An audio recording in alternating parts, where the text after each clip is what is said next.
Benih Rahasia Sang Pewaris episode 91.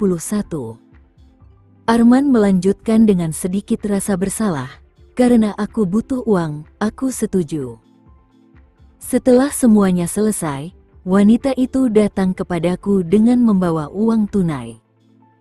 Dia juga mengambil ponselku dan menghapus nomornya dari ponselku. Firdaus mengerutkan kening. Apakah wanita itu membakar ruang server karena ada hubungannya dengan insiden penyerangan Shirk 5 tahun lalu? Atau apakah orang lain yang telah melakukan kejahatan dan ingin menghapus bukti? Interogasi lebih lanjut terhadap Arman tidak membuahkan hasil apapun. Firdaus memberinya 1 juta karena dia tidak pantas mendapatkan lebih dari ini. Keesokan harinya, Shirk masih linglung saat mendengar putranya berbicara dengan pria itu. Ia segera menyingkirkan selimutnya dan berjalan keluar ke lorong. Kenzo sedang bermain-main dengan kubus Rubik bersama Leon di sofa. "Mama, Tuan Wiharja sudah membeli sarapan. Ayo makan," kata si kecil kepadanya. Shira memperhatikan sarapan di atas meja. "Baiklah, aku akan mandi dulu sebelum makan." Kenzo harus pergi setelah sarapan karena ada yang harus dilakukan, dan Firdaus datang untuk menjemputnya.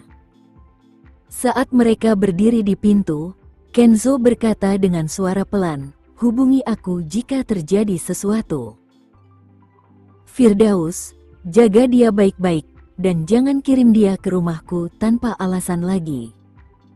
Shira mengabaikan Kenzo saat dia berbicara kepada Firdaus. Pria itu terdiam. Tidak bisakah dia sedikit lebih memperhatikan perasaanku? "Nona Nugraha, setelah bermalam di tempatmu, Presiden Wiharja tampaknya lebih bersemangat sekarang. Sudahlah, jangan ganggu aku lagi." Setelah itu, Shira menutup pintu sambil menghindari pandangan ke arah pria itu. Kenzo dan Firdaus kembali ke mobil sebelum Firdaus melanjutkan laporan investigasi tadi malam. Setelah mendengar ini, Kenzo mengerutkan kening. "Mengapa ini begitu kebetulan? Pikiran saya sama persis. Apakah kebakaran di ruang server terkait dengan insiden Nona Nugraha 5 tahun lalu? Apakah kamu punya cara lain? Saya punya ide." Wanita itu menghapus rekaman panggilan di ponsel Arman, tetapi perusahaan telekomunikasi mungkin punya rekamannya. "Saya akan terus berbicara dengan Arman, dan saya akan melanjutkan penyelidikan setelah mengetahui nomor wanita itu." Firdaus mengangguk. Kenzo menyetujui gagasan itu. "Bawa aku kembali ke Wiharja Residence." Sudah saatnya ia menemui neneknya dan bertanya tentang kejadian itu. Jika neneknya benar-benar mengancam wali kota untuk menyelamatkannya, maka utang yang dimiliki keluarga Wiharja kepada keluarga Nugraha tidak dapat dilunasi dalam bentuk uang atau hubungan. Di Wiharja Residence, Helena mengenakan mantel merah tua saat ia duduk di kursi antik. Tatapan matanya yang cerdik dan bijaksana sama seperti beberapa tahun yang lalu. Kenzo memberitahu Helena tentang insiden penculikan Shira oleh Ruben, dan Helena menanggapinya dengan kaget dan marah. Beraninya dia melakukan hal seperti itu? "Nenek, dialah dalang penculikanku bertahun-tahun lalu." Kenzo sangat yakin bahwa itu dia. "Aku juga mencurigainya, tetapi aku tidak dapat menemukan bukti apapun." "Kedua penjahat itu langsung dibunuh di tempat," kata Helena dengan nada benci. "Mengusirnya dari keluarga adalah hukuman yang terlalu ringan." "Nenek, ada hal lain. Maaf aku bersikap kasar, tapi aku ingin menanyakan sesuatu. Dulu waktu aku diculik, apakah nenek menelepon wali kota secara langsung?" Helena tercengang. Bagaimana kau tahu itu? Apakah nenek mengancam wali kota dengan mengatakan bahwa nenek akan membuat kekacauan di pasar saham jika aku tidak diselamatkan? Kenzo berusaha terdengar selembut dan sekontrol mungkin, tidak berani menunjukkan sedikit pun kecurigaan dalam suaranya. Bagaimanapun, semua yang dilakukan Helena untuk menyelamatkannya dilakukan atas dasar cinta dan perlindungan. Helena menatapnya tajam. Kenzo, apakah kamu mencoba mengatakan sesuatu? Katakan padaku, apa yang sebenarnya terjadi? Kenzo bermaksud menyembunyikan keterlibatan Shira. Tidak apa-apa, aku hanya penasaran. Aku memang menelepon wali kota pada waktu itu, dan aku benar-benar takut kehilanganmu. Apakah kamu mengancamnya? Bagaimana itu bisa dianggap ancaman?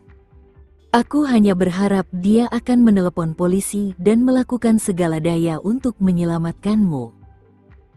Namun, pasar saham tahun itu tidak stabil, dan pasar saham sedang anjlok.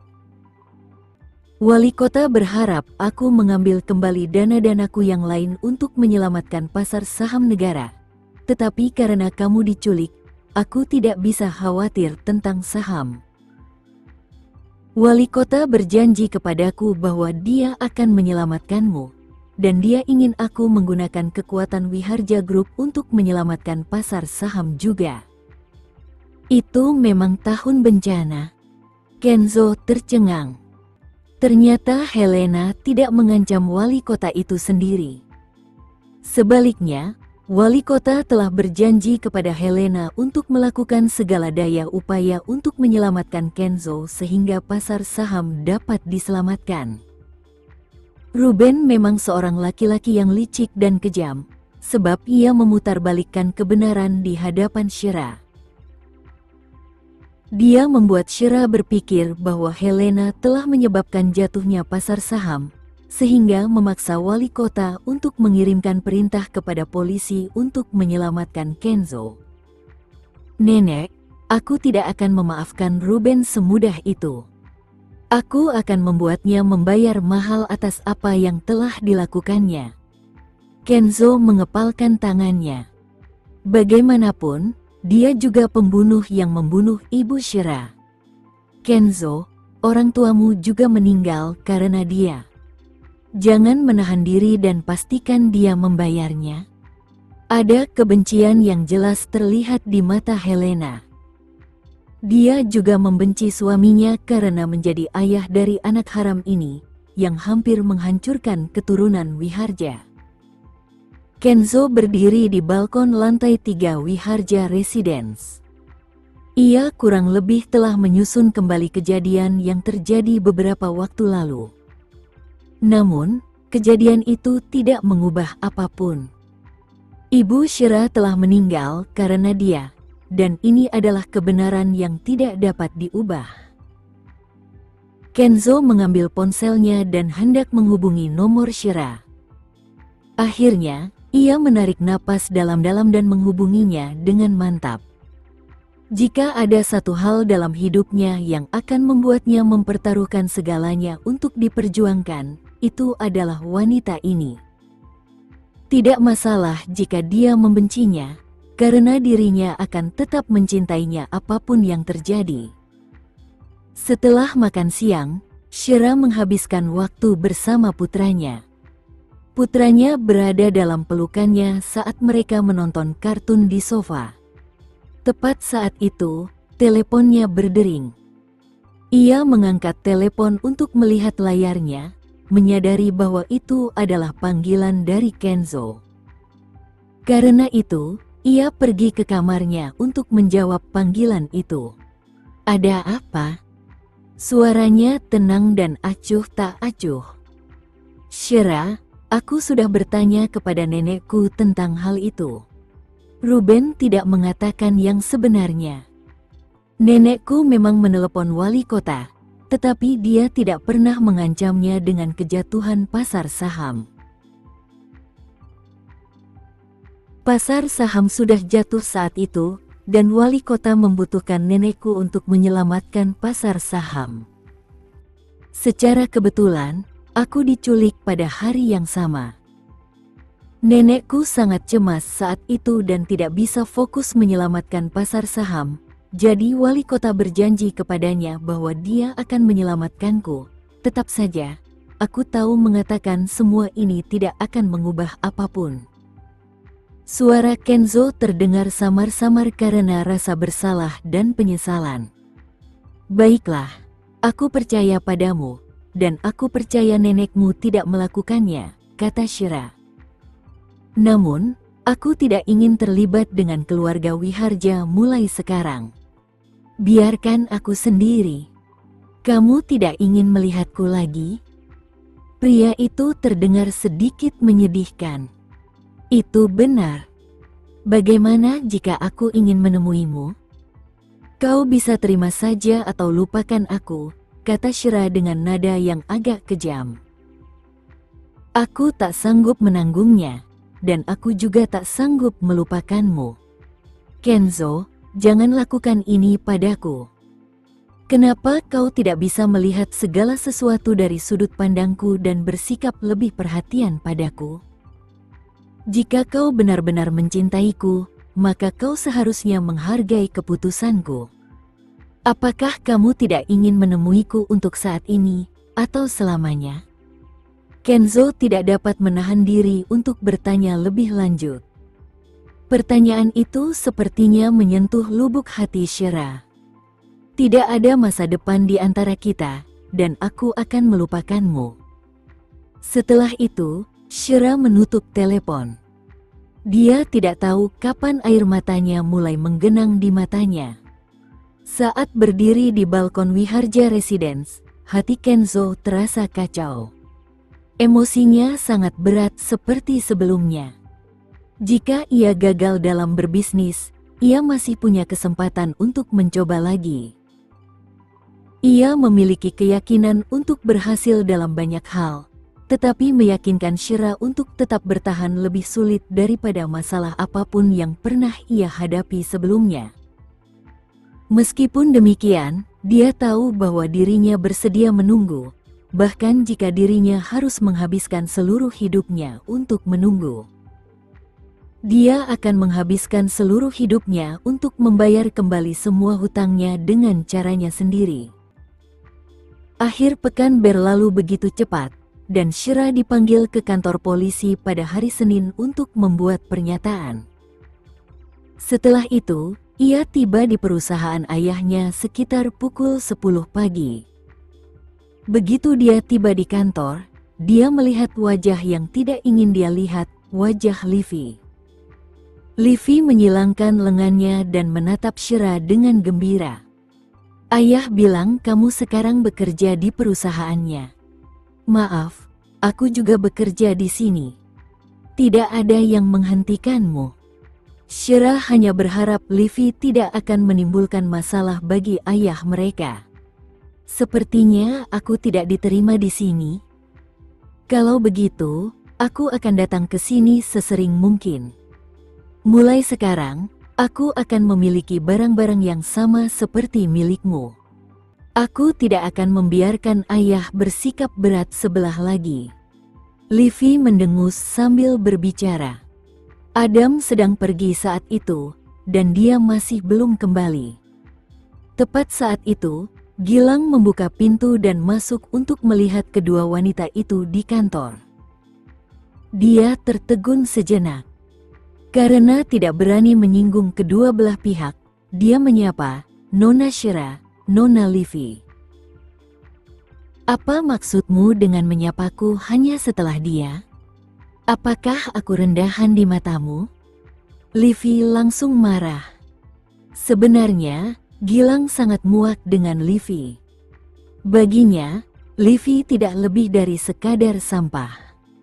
Tidak, bukan itu yang kumaksud. Karena kalian berdua adalah putri Tuan Nugraha, itu wajar saja jika kalian berdua berada pada kedudukan yang setara, Gilang langsung menjelaskan. Di mana ayahku, Gilang? Dia sedang bertemu dengan seorang klien. Terus beritahu aku tentang segala hal yang berkaitan dengan perusahaan, Gilang. Aku ingin terlibat dalam bisnis ayahku, perintah Livi kepada pria itu. Meskipun dalam lubuk hatinya ia merasa jijik dengan wanita itu, Gilang memaksakan diri untuk bereaksi dengan tersenyum dan mengangguk. Tentu. Baiklah, aku ingin pergi. Shira menolak untuk tinggal di sana lebih lama lagi bersama Livi. Shira, aku mendapat perintah dari Ten Nugraha untuk mengajakmu berkeliling perusahaan. Gilang tidak akan membiarkan Shira pergi begitu saja. Aku ikut juga, kata Livi putus asa. Ayo pergi. Shira mengangguk dan pergi bersama Gilang tepat saat Livi meraih tasnya dan menyusul mereka. Namun, saat dia menuju ke bawah, dia melihat mobil Gilang melaju tanpa menunggunya, yang membuatnya sangat kesal hingga dia menghentakkan kaki ke tanah berulang kali karena jengkel. Dasar bajingan, Gilang. Beraninya kau mengabaikan kehadiranku? Aku akan memastikan kau membayarnya. Sebenarnya, Gilang sengaja meninggalkan Livi dalam upaya untuk mendapatkan hati Shira, tetapi baru setelah mereka sampai di jalan, dia menyadari tatapan wanita itu yang sibuk saat dia mengalihkan pandangannya keluar jendela. Apakah ada sesuatu yang mengganggumu, Shira? Oh, tidak apa-apa. Shira menggelengkan kepalanya tepat saat tetesan air hujan mulai jatuh dari langit yang mendung. Saat hujan semakin deras, Gilang menyarankan agar mereka mampir ke kafe terdekat hingga hujan reda sebelum melanjutkan perjalanan. Baiklah, Shira setuju, menolak mempertaruhkan nyawa mereka berdua karena cuaca hujan.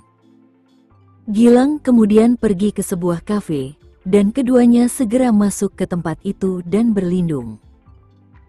Tak lama kemudian, kilat menyambar langit di luar jendela saat guntur yang memekakkan telinga menggelegar di seluruh kota.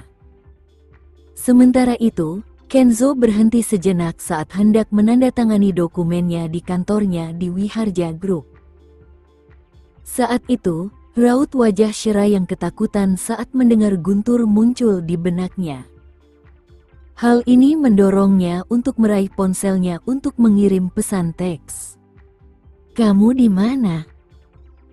Namun, ketika ia tidak mendapat balasan setelah 10 menit, ia mulai kehilangan kesabaran dan bertanya pada dirinya sendiri apakah wanita itu telah melupakannya.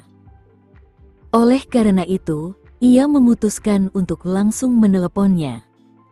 Di sisi lain, Shira menatap layar ponselnya, mengerutkan kening sambil bertanya-tanya mengapa pria itu tidak berhenti mengganggunya. Kenapa kamu tidak mengangkat teleponnya? Tanya Gilang. Itu bukan hal penting. Shira menolak panggilan itu.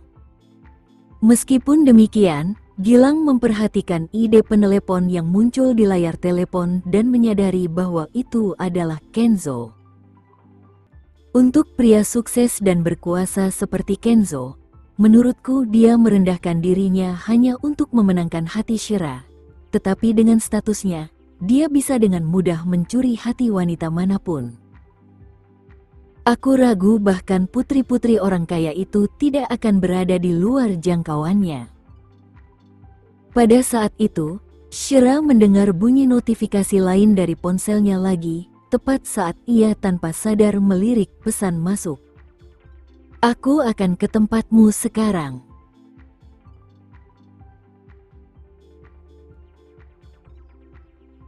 Sekian dulu ya video kali ini, kita lanjutkan lagi videonya di lain waktu. Oh iya, bagaimana menurut kalian? Semoga bisa sedikit menghibur kalian semua. Untuk teman-teman yang baru nonton jangan lupa subscribe ya hehehe. Dan kalau teman-teman ada yang ingin gabung langganan bisa langsung gabung saja untuk dapat fitur yang menarik dan sedikit membantu Mimin.